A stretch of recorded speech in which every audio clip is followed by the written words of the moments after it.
In this video, we'll be running through the 3 pillars to a successful US launch. To date, we've done well over 20 plus launches for Australian e-commerce brands into the US. We've seen what's worked, we've seen what hasn't, and we want to run through a specific case study in this video of a brand that did it incredibly well.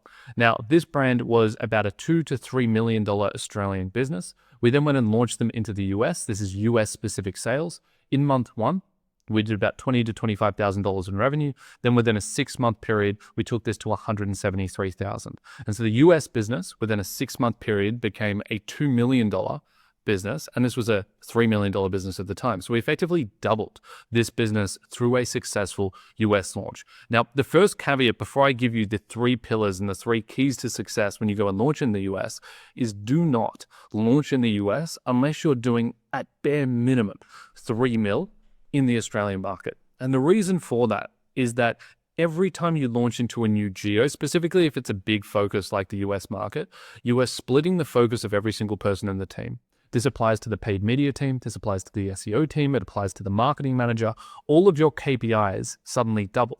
Now you're not working towards a specific acquisition or return on ad spend for the Australian store, but you're also doing it for the US store. And so focus gets split, resourcing needs to increase. There's cost associated with that resourcing. Now, let's say your agency doesn't increase your resourcing or retainer in any capacity. All that means is that less focus will go into Australia. And so now you're going to take their focus away from the primary market that got you to where you are, and you're going to go and focus on a secondary market that's not going to be as profitable for probably quite a while. And so you just want to be really careful on not rushing into a US launch. This is where we have seen all of our failures, is when we used to work with brands that were around about that $1 million a year mark back 2 years ago. Quite a few of them decided that a US launch would be the way that they would get to 2 million. And I never saw it work once. And the reason for that is that they just didn't have good enough product market fit. They didn't have their ads dialed in enough. They didn't have their product dialed in enough. They didn't have their email and communication channels with their clients dialed in enough to be able to even substantiate them growing into a $4 to $5 million business in Australia. So trying to copy paste that into a new geo in itself doesn't work. This same concept really applies to any different verticals that exist within the business. And so the same thing applies to different advertising platforms. If you're only spending $10K a month on Meta and you're thinking, well, I should probably get onto TikTok, or I should probably get onto Snapchat, or I should probably get onto Pinterest. The answer is you probably shouldn't, because you could take Meta to $250,000 a month in spend before you even need to go into another channel. And so the key to growth is usually not diversification, it's focus, and then you move into diversification. And so I wanted to make that large caveat at the start of the video because a lot of people will see this and think, okay, I should just go and launch into the US tomorrow and it will double the business. It will not. It will most likely harm you and you won't have a successful launch. Key number 1 to all successful US launches that we've seen, and specifically for this business, is deep localization within the market. Now, what we mean by this is that you can't simply take your Australian Shopify store and just launch ads in the US and hope for the best. I've seen it work before. Most of the time it doesn't, because there's a ton of little flaws, there's a ton of 1%ers that all need to be dialed in so that you can actually squeeze efficiency to a point in which you're making profit. A lot of those things underlie within deep localization. Now, number 1, the ads need to be localized. If you take Australian user-generated content and you go and run it in the US, I've never seen it really ever work in any ad account. You need user-generated content that has US accents in the US market. Number 2, you need your landing pages to be localized. And so the prices need to be in the local currency and rounded. And so you can't have just auto currency conversions. Now, generally, this isn't a big issue anymore because Shopify markets and just having your own siloed out Shopify store fixes all these issues. Whereas back in the day, people would use live currency converters. But you need to make sure the price and everything is appearing normally. You need to make sure the website looks like it is in the US. If people know that, okay, I'm actually going to buy this from Australia and it's going to ship from Australia, conversion rates will go down by 50% or more. And so you need to make sure that people believe that you are a US-based company based on the ads, based on the landing page, based on the post-purchase experience as well. Now, I've also seen people multiple times before do some form of campaign on a US launch or a new geo launch.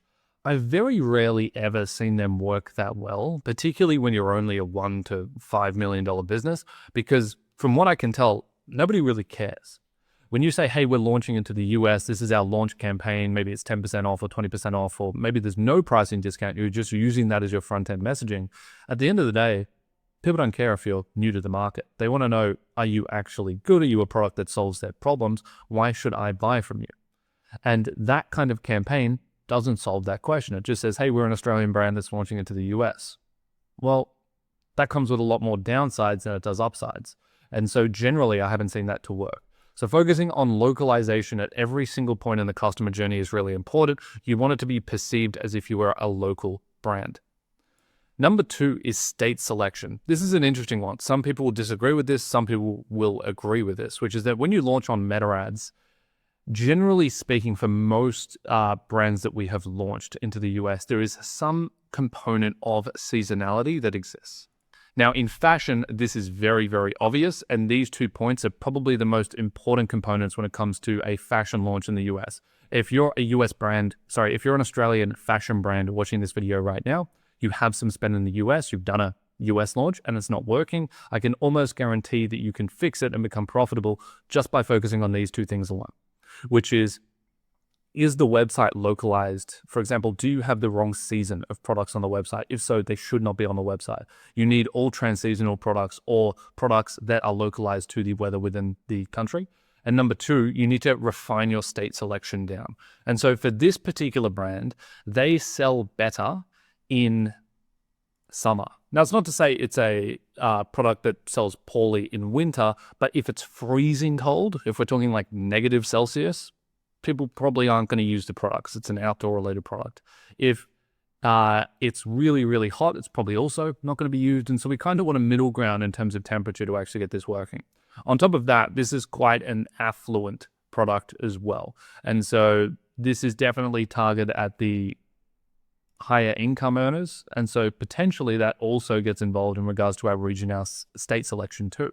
And so when we actually did the launch initially, we narrowed down state selection. We launched a campaign that was broad to the entire of the US because we wanted to get an indication of where the campaign would automatically distribute spend so we could bring that into our reasoning.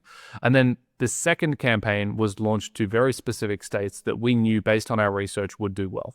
And what ended up happening is the state selected campaign significantly outperformed the entire US targeting.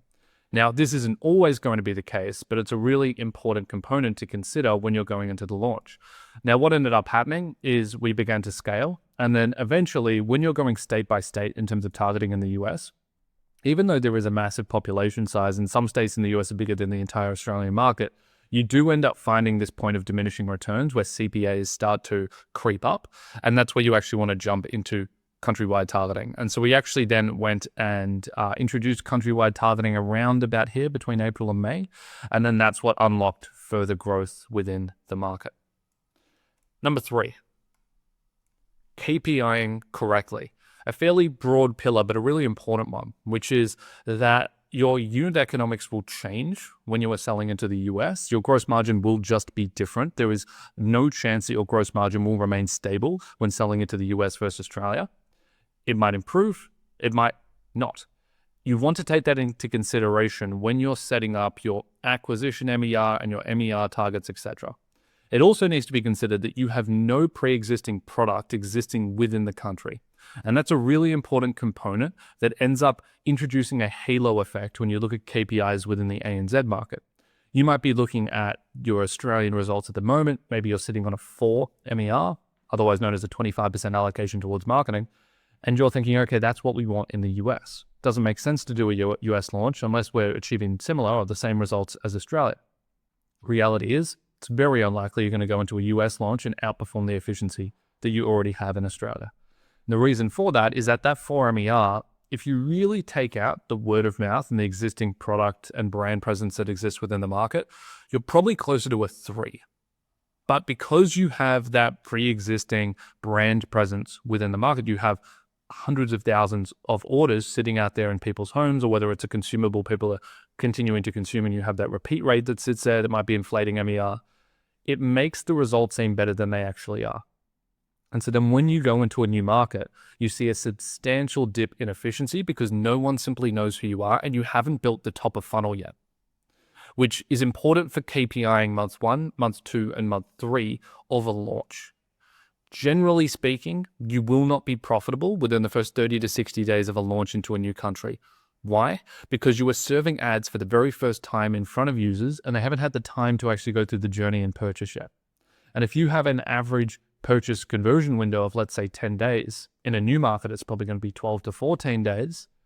Therefore, month 1, you can pretty much write it off because the first half of the month in terms of spend should really correlate in almost no sales until those sales start to come through and then efficiency starts to increase. The same thing applies for returning customer revenue. You're going to be starting at a base of 0 new customers.